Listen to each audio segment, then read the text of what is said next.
kwenye klabu yetu. Kubwa ambalo tumewaitia hapa siku ya leo mida hii ya jioni hapa makao makuu ya klabu yetu ya Yanga.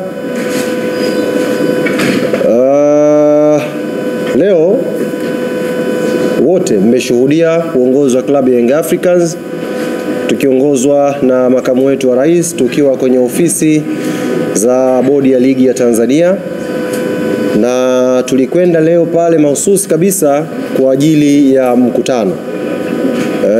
Siku ya tarehe 7 bodi ya ligi kuu hapa Tanzania iliwaandikia uongozi wa klabu ya Young Africans barua ya kuwaomba kushiriki kwenye kikao, na walikiita kikao maalum ambacho kilikuwa na ajenda moja tu, kujadili yanayohusu mchezo namba 184, mchezo wa Kariakoo Derby kati ya klabu ya Young Africa na Simba Sports Club.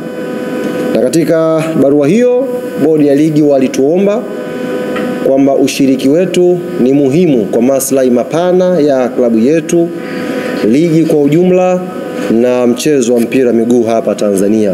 Wito huu ulikuja siku ya tarehe 7, na leo uongozi wa klabu yetu ya Yanga ukatii wito huu kwa kufika kwenye ofisi za bodi ya ligi majira ya saa 4 kamili asubuhi kwenda kusikiliza ambacho tumeitiwa.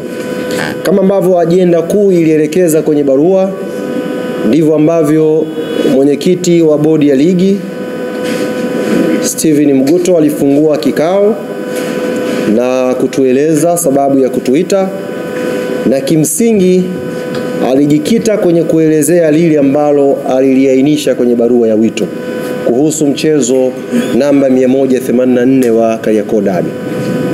Walitaka kusikia kutoka upande wetu wa klabu ya Young Africans na sisi tusikie kutoka kwao.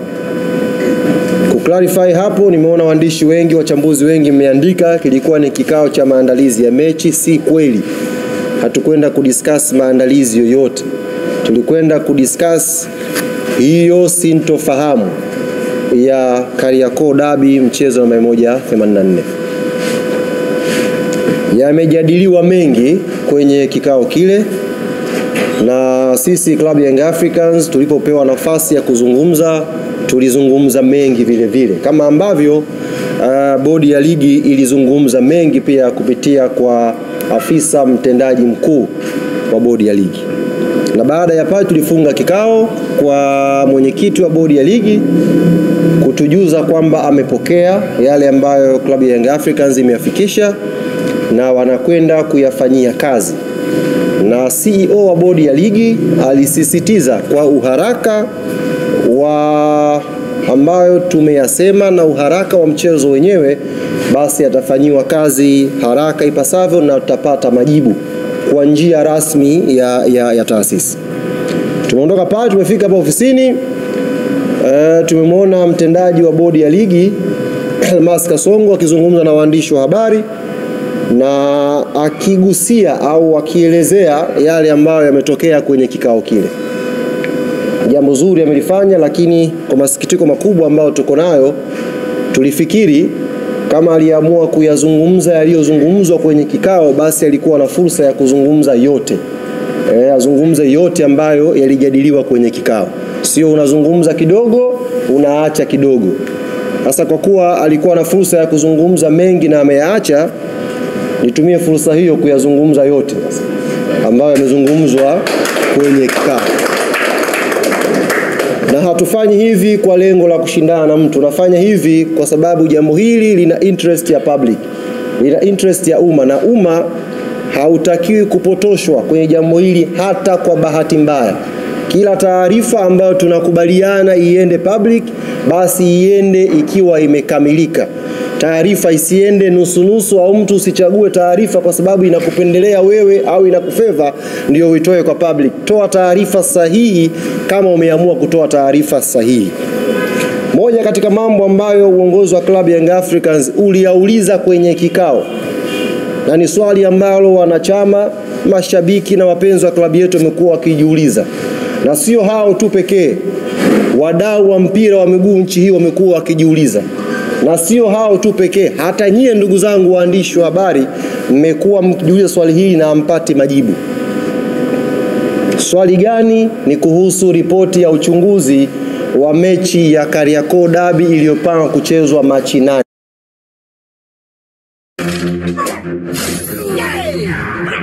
Hadi ile mechi ikaahirishwa, hatujawahi kupata ripoti.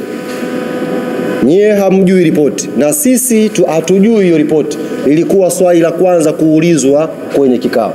Ndio nikasema unapokuja kuelezea taarifa ya kikao ni vyema ukaelezea taarifa yote, usiguse nusu nusu. Hapa kwenye ripoti, ndugu zangu waandishi wa habari, ni kweli bodi ya ligi wamekiri ripoti ipo na wanayo ya kilichotokea Machi 8. Na afisa mtendaji mkuu wa bodi ya ligi Almasi Kasongo akakiambia kikao ripoti ile yako mambo ambayo yanawafanya washindwe kuisema public, ikiwemo kwa mujibu wake, ikiwemo katika ripoti hiyo inaonyesha yupo kiongozi mkubwa wa serikali ambaye ndani ya kikao walimtaja, alipiga simu geti la Benjamin Mkapa lisifunguliwe siku ya Machi 7. Nashangaa kwenye taarifa yake aliyozungumza na waandishi hajalisema hilo. Lakini ndani ya kikao wamekiri ripoti iko wazi. Kwa hiyo nitumie fursa hii kuwaambia ndugu zangu waandishi wa habari, kuwajuza umma na Watanzania kwa ujumla, ripoti ya kilichosababisha Machi 8 mechi isipigwe ipo tayari na bodi ya ligi wako nayo. Hawajakuwa na utayari wa kuja kuisema kwa sababu zao, na moja ya sababu amesema afisa mtendaji mkuu wa bodi, yupo kiongozi mkubwa wa kiserikali ambaye alizuia geti la Benjamin Mkapa lisifunguliwe siku ya Machi 7. Kwa nitumie fursa hii kumwambia Almasi Kasongo, kumuomba akiwa anazungumza next time nikipata fursa ya kukutana naye, waambie Watanzania wanataka kujua ripoti ya Machi 8 clean ilivyo, eleza umma upate kufahamu. Umma hautaki kubaki na sintofahamu. Mbali na hilo, tuliwasilisha ripoti yetu na tukaeleza matakwa ya klabu ya Young Africans. Tuliwasilisha ripoti yetu na tukaeleza matakwa yetu ya klabu ya Young Africans. Ni kweli tumeainisha matakwa haya 4 kama mlivyoambiwa na kama mlivyosikia na kusoma. Tumepeleka matakwa haya 4. Lakini ukweli ambao hamjaambiwa, matakwa haya 4 tumeyagawa kwenye phase 2. Kuna matakwa ya muda mfupi na kuna matakwa ya muda mrefu. Tuelewane vizuri ndugu zangu waandishi wa habari. Na hii taarifa ni muhimu mkaipata ikiwa imenyooka ili umma upate kuelewa. Tumeitwa kwenye kikao kwa sababu ya mchezo namba 184. Mchezo huu ulihairishwa Machi 8, umepangiwa tarehe 15. Klabu ya Yanga imesema haitashiriki huo mchezo. Na ndio msimamo ambao uliwasilisha kwenye kikao mbele ya bodi. Ili tuweze kushiriki mchezo huo, tulikuwa na matakwa yetu mezani. Na matakwa hayo jumla alikuwa 4. Katika haya 4, ndugu zangu waandishi wa habari, 3 ni matakwa ambayo tunaamini yakitekelezwa kwa haraka, klabu yetu Young Africans itakuwa tayari kwenda uwanjani kwa tarehe nyingine tofauti na 15 kwenda kucheza mechi ya Kariakoo Derby. Lakini takwa moja katika hayo 4 ni takwa la muda mrefu, sio takwa la leo wala kesho.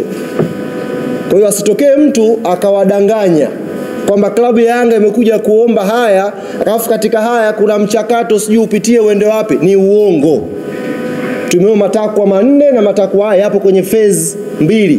Na barua yetu tuliyowasilisha bodi ya ligi imejielezea specific kwamba mkitekeleza matakwa haya 3, mbungi inapigwa. Ili moja ni takwa kwa ajili ya mpango wa muda mrefu. Matakwa haya 4 ni yapi? Na 3 ambao specific tumeainisha ili yafanyiwe kazi tuweze kucheza pia ni yapi? La kwanza linakwenda sambamba na la pili. La kwanza, klabu ya Young Africans